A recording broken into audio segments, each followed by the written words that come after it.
Hi there, I'm Angela and welcome to Friday Sews. Hi friends, welcome back to the channel, or if this is your first time here, welcome aboard. And today we are doing another episode of Friday Sews. This is thanks to Jen over at Today in Jen's Sewing Room, who created the hashtag Friday Sews.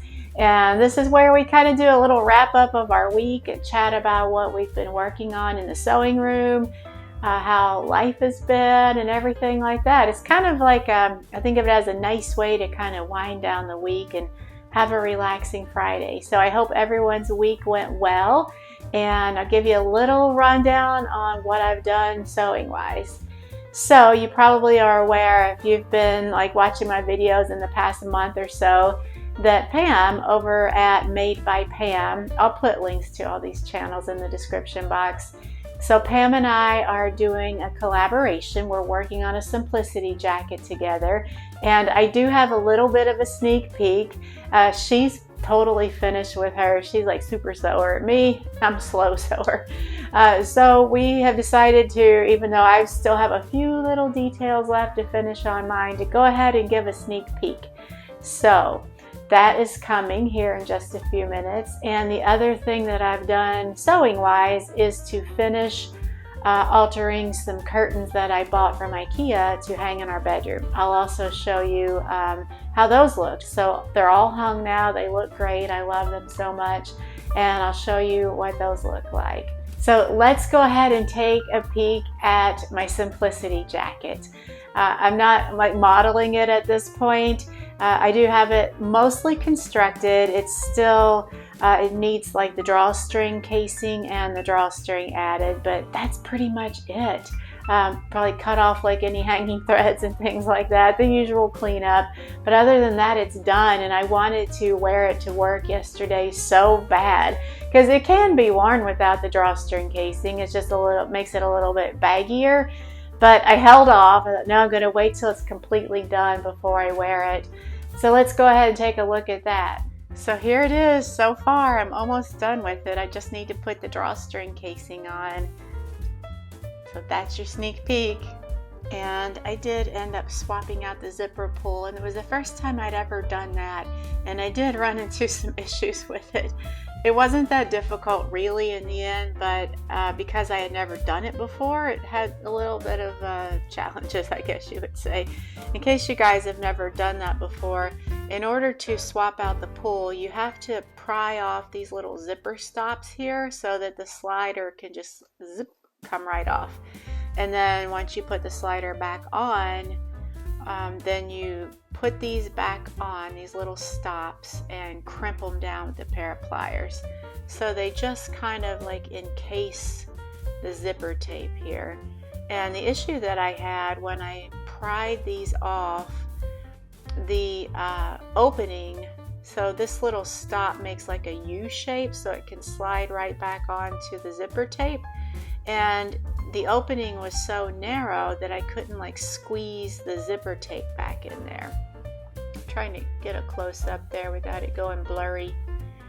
And so I had to get my husband's help. He had to like pry the little U shape of the zipper pull open so it was like this, say, and he had to like pry it open wider so that the tape could go down and then could get like crimped right back over the tape. So thank goodness he was able to do that. And yeah, other than that, it came out pretty well. There is kind of a long-standing history of me and my zipper issues, and it dates back to making my wedding dress. So the story behind my long-standing history with zippers starts when I made my wedding gown. I got married in 2005, so I was making the dress. I probably started on it maybe late 2004, early 2005, a long time ago, suffice to say. Anyway, I got to a point where I had some kind of issue with the zipper. I can't even remember what it was, but I couldn't like proceed any further. I don't know if like I was shortening the zipper and I had an issue with like the teeth not locking in or so. I can't even really remember what it was. All I could remember at this point was that I had an issue with the zipper that I couldn't fix. And my husband, being so like, well, my fiance at that time, but so mechanically minded and good with, you know, working with his hands and working with things and fixing stuff, I thought, well, I bet he could fix this issue, but I didn't want him to see my dress, you know, so I kind of like wadded the whole dress up all into a ball with the zipper like exposed on the top so he could see the issue. Now I'm looking back thinking, man, I was pretty like careless with that nice like wedding dress fabric, but it didn't matter. I kind of like wadded the whole dress up into like a loose ball and brought it into him, and he took a look at it, and whatever that issue was, he was able to fix it like right away. So I could proceed on with making the dress. And since then, there have been, gosh, at least 1 or 2 other times when I have had zipper issues. And not the least of which is for the jacket that I'm making with Pam. So that was like the zipper incident. But it all worked out. It always does. If worst came to worst, I could have just bought another zipper. Not the end of the world. Only a few dollars, not the most expensive thing in the world either. So it all worked out, and it would have worked out no matter what. Yeah, so let's now go ahead and take a look at the curtains since I've finished taking those in, hemming them, and making some alterations. And I'll go into a little more detail on what I changed from the original store-bought curtains. So, but first, let's look at them hanging on the windows. So the bedroom is across the hall from my sewing room. And there they are. It's a nice sunny day today, so you can see like the light kind of making the curtains glow. I totally love them. It's such an upgrade from the drop cloth. And in case you're wondering, like I mentioned, the curtains came from IKEA, and the curtain rods are just Walmart. So I got a really good deal on those, trying to save a little money where I can. And I'm pretty happy with them. They're not, you know, like the sturdiest of things, but they're okay. They do the job. For the price, definitely. Yeah, I'm overall very, very happy. I'll take you in a little bit closer because I wanted to show you something. So when I made the rod pocket for the curtains, I made it pretty loose, like a pretty large opening up there. And the reason for that is that I wanted to be able to easily slide these. I didn't want it to be like too snug or tight where I couldn't slide the curtains back and forth pretty easily. And I like that kind of like looser look. It looks more like drapey and casual and not like real tight and tailored, so to speak. So that was kind of, just in case you're interested, that's kind of why I did that. Still trying to narrow down some shades for this room. Yeah, but it's that time of year when we can have the windows open a good portion of the time, which is so nice. Like I'm feeling a little bit of a breeze right now. You can see that tree kind of blowing around. I love this time of year, spring and fall both. Just to have the windows open. Such a nice feeling. Originally the curtains had this at the top of them with these rings. I'm sure you guys have seen these type of curtains where the curtain rod goes like weaves in between these grommets here. And I don't really care for that look myself. At least it's not what I was going for this particular time. And since the curtains were too long anyway, it really worked out that I cut this off of each of the 4 panels and then just did a hem there and made a rod pocket, and it worked out perfect length. So now I have 4 of these. I saved them just because you never know what they could be used for, or my husband might even actually use them for some project or other of his. You never know. Save them for a while, and if I have no reasonable expectation of using them, then they'll get trashed. So that's about it for my sewing world this week. I know I'm going to get that jacket completely finished this weekend. So for next Friday sews, Pam and I are planning to do the big reveal. And I think like we both already know that we're like so in love with our new jackets. It was so much fun. It was so fun to do this project with her. And it's still kind of, even though like we've had the internet for like eons now and it's nothing new, it still kind of blows my mind that we can like develop these relationships with someone who lives like totally across the country from where I am, and develop friendships. And then if we're lucky, like at some point we might get the chance to meet up face to face and like meet like our good friend for the very first time. It's a whole different concept. I mean, although we have had the internet for like so long now, 25 years, 30 years, 25 probably, something like that, I did not grow up like as a kid or a teenager with the internet. So while it's not a new thing, it is kind of like a new way for people in my generation to develop friendships. So it's kind of cool. And it's been really, really fun working with Pam. She's been very patient. Thanks, Pam. Yes, so we'll be excited to do that reveal for next week's Friday sews. And on the life front, it's like all about the garden. I'm pretty settled into my new job now at this point. I've been there for about a month and a half. I love it. I love the people that I work with so much. I love the work that we do and the mission of our facility, of our organization. So yeah, that's going good. But so yeah, outside of that, like in my home life, it's really been all about the garden. So I'll show you kind of what I'm working on in the garden. I've got like massive amounts of seedlings. Some of them have already gone in the ground, the ones that like the cooler weather, like the cabbages, onions. I still need to get my kale seedlings in the ground. Hopefully I'll do that this weekend. But some things can't go out yet just because the nighttime temperatures are still in the 40s and sometimes even dipping into the 30s. So those I'm putting outside when we have a nice day where it's like mid 50s or above. So I go ahead and set those seedlings out during the day and they can start getting acclimated to the outdoor conditions. But then they all have to come back in overnight. So it's like this back and forth, seeds in, seeds out, and things like that, or seedlings. It's all worth it because once I started doing that, like that hardening off process much earlier than just like the 2-week period before they go out, I found that my seedlings have gotten a head start. Like they've done massively better like earlier on, which meant for bigger plants as the summer progressed. So I started doing that last year and it worked out so well. I'm just going to keep doing that. So by the time mid-May comes, when they can go outside permanently, they will like have been hardened off like a long time ago, and they'll already be like big, like full plants. So yeah, I don't know why I never thought to try that before, but it works. At least it has worked for me. So let's take a look at those seedlings now if you're ready for that. It's still a little too soon for all of the seedlings to be outside because the nighttime temps are still too cold, and also there is still the risk of frost. So the ones that cannot go outside yet are here. Most of these are tomatoes and peppers, so I've turned my laundry room into a little like mini greenhouse.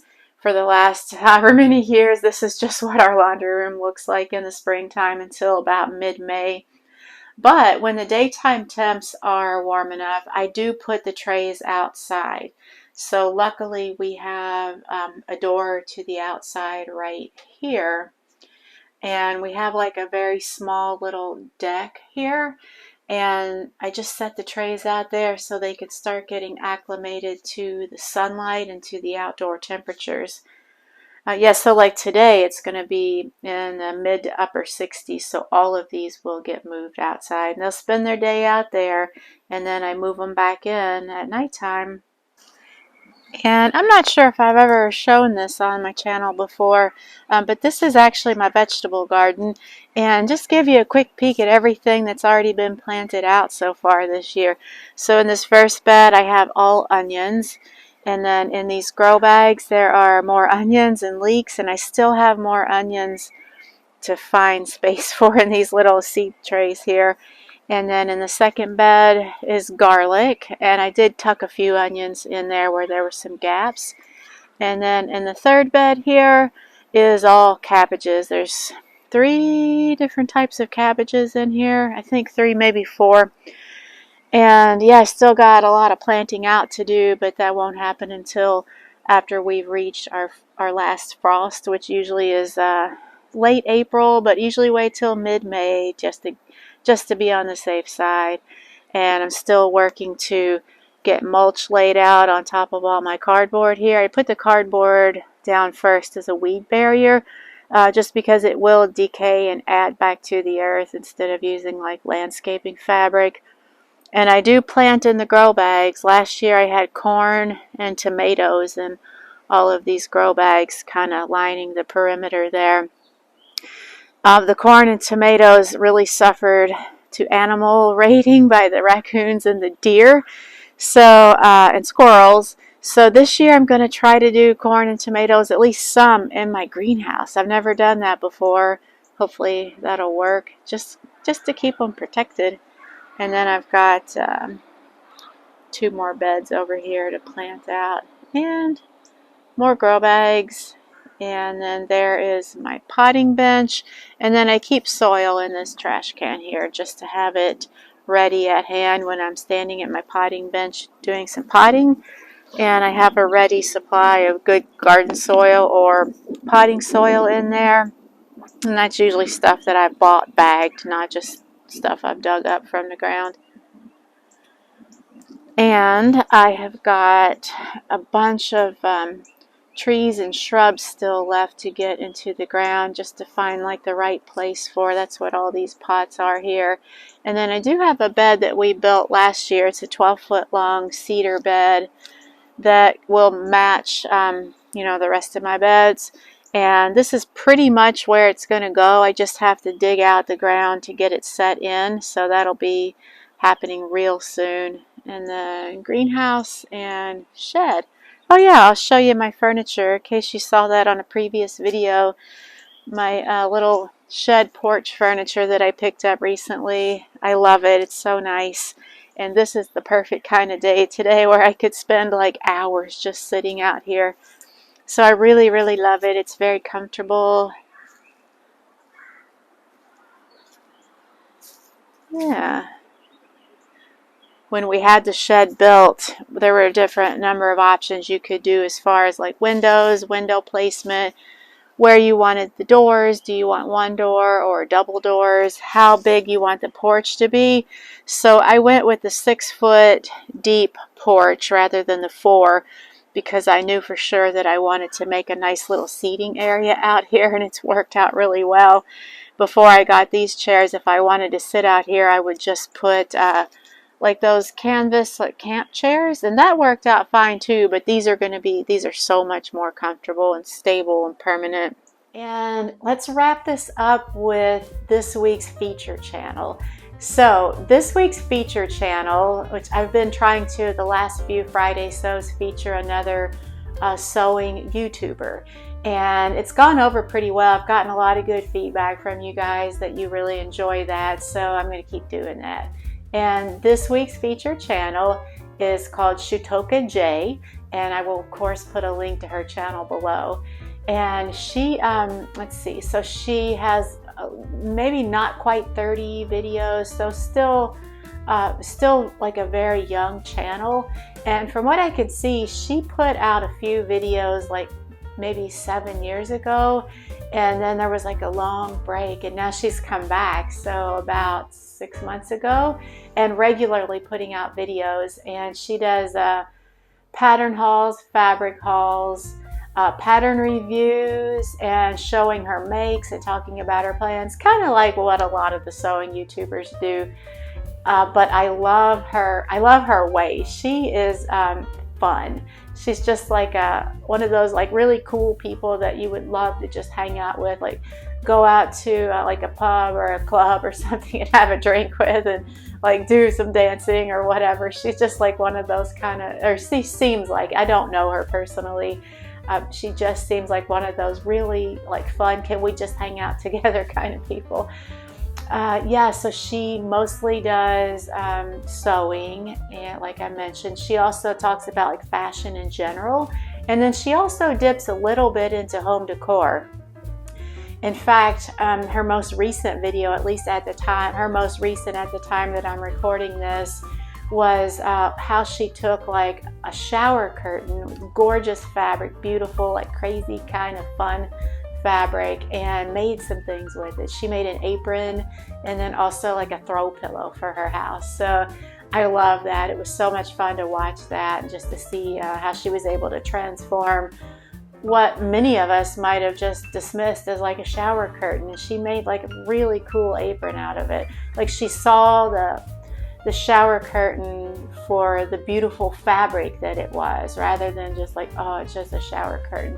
Like she saw this gorgeous fabric and said, what can I do with this? So that was like a lot of fun to watch, but I love all of her videos. So I would encourage you guys to go check out her channel. I think you're gonna like her too. She just a really, seems like really fun, cool person. I know I've said that a lot, but I guess that shows how much I enjoy her channel. That's pretty much all I have. I hope you guys have a great rest of your weekend, and I hope you get some sewing in. I hope the weather's great wherever you are and you can get some outdoor time in. And as always, thank you so much for watching my videos. I greatly appreciate it. And until next time, bye.